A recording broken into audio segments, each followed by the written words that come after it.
day late on this one, so I'm going to make this as quick as possible, and I don't want to spoil too much, but I think The Gift is a pretty solid psychological thriller. First off, the cast in this film, they all did really good jobs. Jason Bateman showing his dramatic chops, really good stuff. The wife, whose name I really don't know, she was good.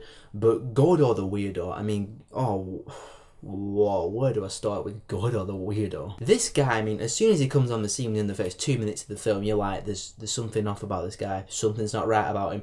And Joel Edgerton, big props to this guy, he plays weird, uncomfortable and awkward very, very well. But also props to him for writing and directing a pretty good movie too. There is that small little thing as well. The big praise I want to give this film is that it's slow paced, but it kept me entertained throughout and it kept me wanting to know what happened next. Because usually with slow paced films I'm like, oh come on, let's get stuff happening. But in this film I was like, go as slow as you want, I want to know what happens next. I was just in at that point. The intensity in this film is off the chart. I was surprised at how intense I found this film. I mean, sometimes stuff are happening, it was just building up and building up with the great soundtrack as well, anchoring the intensity. I was just like boom boom boom boom boom boom, and I was just like, whoa, I was not expecting this level of intensity. And without spoiling it as well, this film does a good job in making you think a certain thing about certain characters, like for the first half of the film, and then the second half of the film you're like, or at least I was anyway, I completely changed my thoughts and opinions on certain characters in this film.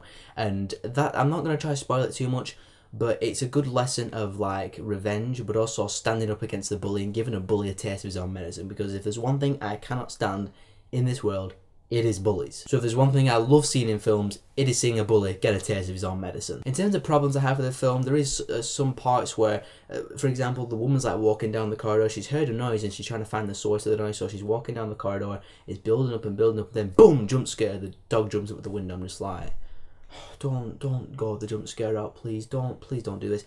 That happens like once, maybe twice in the film, so it's not like a huge thing, but it did make me roll my eyes. But apart from that, I have no problems with this film, and I know this is probably like the shortest review I've ever done, but I really wanted to go and just discover the intensity and discover all the unravelings and plot twists and all that for yourself. So I say go see The Gift this weekend, see this over Fantastic Four. It does everything that it's meant to do. It's intense, it's shocking sometimes, and also it's kind of satisfying in a couple scenes. I'll just leave it at that. So have you seen The Gift and what did you think about it? Whatever your thoughts are, tell me down there. And if you like this review, be sure to click here to join the nation of stuff.